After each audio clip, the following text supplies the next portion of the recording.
Pasaba Juana Fe diciendo la plata no vale nada y pucha, sí, está difícil la cosa con el manejo financiero en un país que tiene los índices de desigualdad tan impresionantes como los que tenemos. Hace un mes más o menos llamaba la atención para muchos, no para nosotros que trabajamos constantemente con Fundación Sol y tenemos por supuesto esos datos que más de la mitad de los trabajadores y trabajadoras en nuestro país gana un sueldo de menos de 420.000 pesos. ¿Qué se hace con eso? Bueno, no es entonces casual que tengamos un nivel tan importante de endeudamiento en nuestro país. Estamos llegando casi a los 5 millones de personas endeudadas, 5 millones de personas endeudadas, eso antes de la pandemia y con el impacto de los IFE, el impacto de los bonos, el impacto también de los retiros de los 10%, hay un grupo poblacional, más o menos 800.000 personas que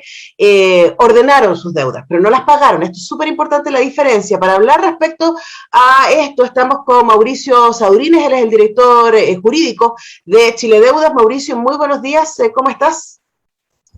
Buenos días, Antonella, ¿cómo estás? Estoy bien y muy interesada en aquello que nos vas a contar. Con Guillermo Figueroa constantemente estamos hablando respecto al endeudamiento y llama la atención, primero que los chilenos somos súper buenos para pagar. Los chilenos y chilenas realmente nos importa no estar endeudados, dormir bien, etcétera, y tener esta tranquilidad de que uno está cumpliendo, ¿no? Y por eso se explica, entre otras cosas, que parte importante de las platas que los chilenos y chilenas han recibido durante esta crisis hayan ido hacia el mundo financiero y hacia los bancos, pero hablemos un poco de esa diferencia entre pagar las deudas y renegociar las deudas. Antonella, sí. Mira, efectivamente, dentro de nuestro último estudio hemos logrado obtener datos importantes acerca de información súper relevante como la que dices tú, que es cuánto porcentaje de la población está destinando, por ejemplo, los IFE o los retiros de AFP para objeto de pago de las deudas. También nosotros como empresa, como entidad, nosotros más o menos siempre estamos al día en cuanto a las modalidades de pago que proponen los bancos, instituciones financieras en general, y de las formas que las personas llegan a pago con estas entidades. Generalmente, hoy en día, las ofertas de los bancos e instituciones financieras, sabiendo que las personas cuentan con un poco más de dinero a disposición, son múltiples las ofertas de pago renegociación que existen. Por lo pronto existen varias modalidades. La primera modalidad es que cuando uno tiene una deuda retrasada con varios meses de retraso, en general la propuesta de la entidad bancaria es una renegociación o repactación con la finalidad de poner el crédito al día. En general, cuando uno suscribe esta renegociación o repactación, y muchas veces las personas lo sabrán, pues lo habrán vivido, en general uno se acerca al banco de entidad financiera y el banco le propone una suma única, quizás ni siquiera una suma única en realidad, una suma a pagar para efectos de quedar al día. Uno cuando empieza a revisar ese detalle de cuál es esta suma, en general uno se da cuenta que ya el banco de institución financiera está incorporando costos de cobranza, costos de interés moratorio, aparte de la variación del crédito por el CAE, en general incorpora todos los gastos operacionales de cargo de la persona y desde ya aumenta este monto. Seguido a que la ley también los faculta muchas veces a generar intereses, a capitalizar intereses o lo que corresponda a intereses sobre intereses, que en definitiva también el monto capital adeudado con los intereses aumenta a la larga, porque en definitiva tú si sacas cuenta, hoy día la propuesta puede ser para quedar al día pagar 500.000 pesos, pero tus cuotas mensuales normalmente aumentan, sea en cantidad o sea en monto. A veces las personas no se dan cuenta porque la cuota, el monto cuota más o menos sigue siendo el mismo, pero son muchas más cuotas en ocasiones, lo que genera que el aumento de la deuda en general se salga un poco del control financiero de las personas y de las familias en general que quieren pagar, como tú dices, que existe un buen porcentaje de población pagadora. Sí, yo creo que es súper importante hacer esa diferencia y no caer en la ilusión de decir que la gente ha saldado sus deudas, sino más bien que las ha renegociado en esta circunstancia de tener una mayor liquidez. Ahora, esto es una cosa absolutamente temporal y una de las cosas que ustedes dicen en el estudio, que a mí me llamó muchísimo la atención, es que el 20% de la población en Chile hoy tiene como única fuente de ingresos el IFE. Hoy día, el 20% de la población nacional tiene como su única fuente de ingresos el IFE. El 30% el IFE y un empleo formal, el 25% el IFE y su emprendimiento, y el otro 25% el IFE y fuentes informales. Pero esto es bastante preocupante, porque si lo pensamos ahí, solamente hay un 30% que tiene más o menos un ingreso seguro una vez que termine la entrega de estos bonos, porque parte importante, estamos hablando del 50% de las personas tienen su propio emprendimiento, que sabemos que especialmente en los años iniciales siempre es muy inestable, y 25% también tiene fuentes informales. Entonces es bien, bien preocupante lo que va a suceder una vez que se dejen de entregar estos bonos. ¿Cuál es la perspectiva que ustedes tienen al respecto? Mira, Antonella, varios puntos ahí que son importantes en cuanto a lo que tú comentas, que en definitiva, bueno, las estadísticas que comentas son exactas, bajo nuestro estudio, los datos que nos informan nuestro estudio.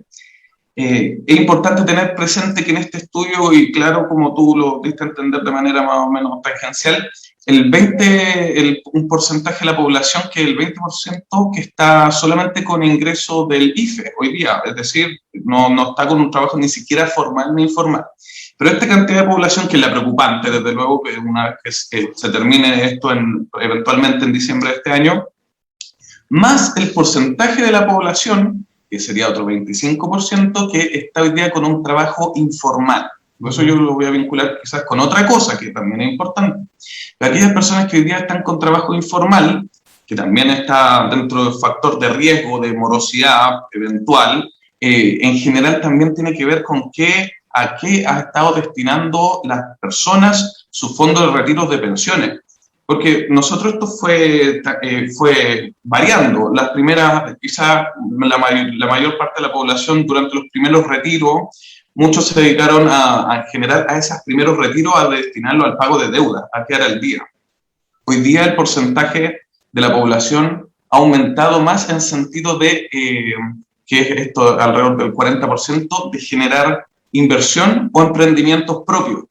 Entonces, es importante tener presente que, claro, ha aumentado la población con emprendimientos propios, pero también es producto de la inyección de estos dineros de inversión productos de la AFP. Entonces, en algún minuto ya eso también, no sé si terminará o no los retiros, pero va a pasar también que los ingresos informales van a tener que ver si subsisten por sí mismos o no. O es decir, si estos nuevos empresarios logran emprender. Claro. Y todo esto, Antonella, vinculado con otro asunto que también es súper importante. Un poco, bueno, la inflación, el que en general hoy día estamos en una burbuja económica donde en general la gente está con más plata y en general hay una reactivación del comercio, pero esto va a ir decreciendo, digamos, dentro de la proyección 2022, que es el objeto de análisis de nuestro estudio. Va a ir decreciendo tanto los fondos, los dineros con los que cuentan las personas, va a aumentar el porcentaje de la población que está sin ingresos formales y en definitiva, sumada a una inflación, es que se ve un panorama quizás no tan alentador para el próximo año. Exacto, o sea, y además pensando que estos 5 millones de endeudados, ¿cierto?, que tenemos en el país, que de verdad la cifra es súper impresionante. Si uno piensa que, o sea, estamos hablando de más del 25% de la población, de personas que, no solamente están endeudadas, sino que están, porque la otra vez me acuerdo que Guillermo nos decía, más del 70% de la población chilena está endeudada. De esa población, más o menos la mitad de ellos están en morosidad.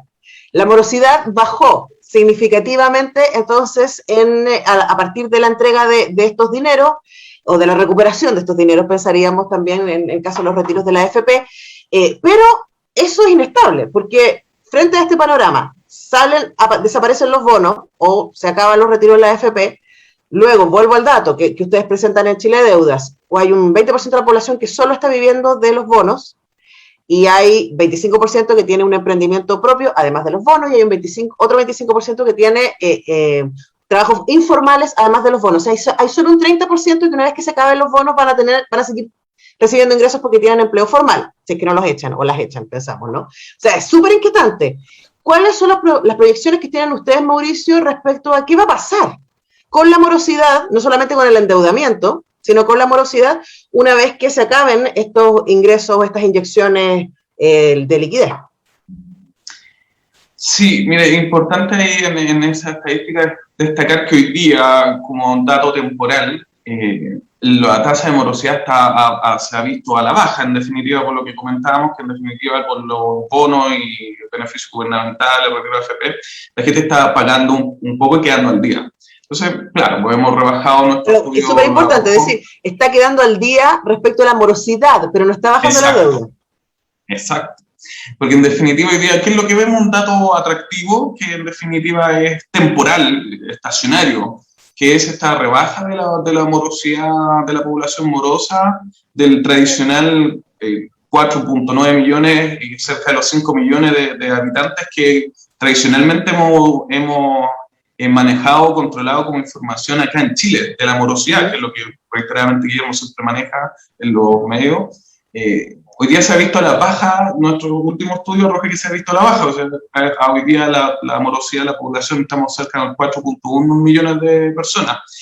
Eso es un dato estacionario, porque en definitiva nosotros la proyección de nuestro estudio bajo la influencia de la inflación, el cese de los beneficios gubernamentales, el término quizás de los retiros de fondo de pensión, eso derechamente va a aumentar y va a sobrepasar la tasa de los 5 millones de personas. Ese es el dato relevante, o sea, nosotros hoy día como proyección 2022, la tasa más o menos regular de población morosa la vamos a sobrepasar, como dentro de los datos históricos de población. O sea, vamos a estar mucho peor que antes de la pandemia. Mira, es una pregunta. Antes de la pandemia, sí. Sí. En general. Claro, lo que pasa es que es importante decir, porque es súper fuerte cuando uno lo piensa y uno dice, llegó esta cantidad de plata a las familias, a las personas, y gran parte de esta cantidad de plata se fue a las instituciones financieras. No para pagar deudas, esto es súper importante hacer la diferencia, insisto, no para pagar las deudas, sino para renegociarlas. Entonces uno dice, wow, qué fuerte. Entonces que en estos meses, en donde efectivamente hubo una inyección de liquidez, hubo más dinero en los bolsillos de las personas, muchísimas de esas personas pusieron ese dinero en las instituciones financieras, porque nos interesa estar al día. Todavía no estamos siendo capaces de pagar las deudas, sino de estar al día. Ahora, ahí, Mauricio, es bien difícil pensar eso, porque de nuevo, si pensamos que solo un 30% de la gente que hoy día está recibiendo el IFE tiene asegurada la continuidad de ingresos, cuando terminen estos bonos, uno sospecharía que el endeudamiento va a subir, el endeudamiento en general y también la morosidad. Sí. De todas formas, es que en definitiva es eso un poco. ¿Qué es lo que pasa acá en el fondo, Antonella? Que, a ver, la proyección de las personas, en definitiva, a ver, vemos que hay una sensación de bienestar en principio. O sea, yo informarle, o este estudio informar los datos a las personas, hoy día yo creo que hay una sensación de la población de que estamos bien, porque la gente está tranquila incluso sin trabajos formales. Uh-huh. Entonces, claro, pues eso es una burbuja que de repente es difícil que la gente salga de ella, y bueno, el mensaje quizás un poco es decirle a las personas que empiecen a tomar resguardos para la situación futura, y de manera que existen muchos mecanismos que en definitiva tienen que asesorarse dentro de tomar ciertos resguardos financieros, quizá para la proyección de su futuro próximo en el próximo año, quizá empezar no a gastar tanto, porque si tú te fijas, Antonella, hoy día la lluvia de ofertas, no solamente de bancos y instituciones financieras, sino que en general del comercio en general, hay lluvia de ofertas y ofertas aparentemente encima, porque uno mismo se da cuenta que de repente los precios por la inflación son altos, pero no obstante existe una oferta de bienes y servicios que muchas veces hoy día no estamos necesitando tanto, y que no obstante, como claro, como existe tranquilidad y existe dinero en el bolsillo, hoy día estamos, en general la población podría decirse que estamos en un círculo donde nosotros estamos consumiendo, y consumiendo de manera quizás no tan responsable. Por eso también es importante la asesoría financiera y que empecemos como personas y grupos familiares a entender lo que es una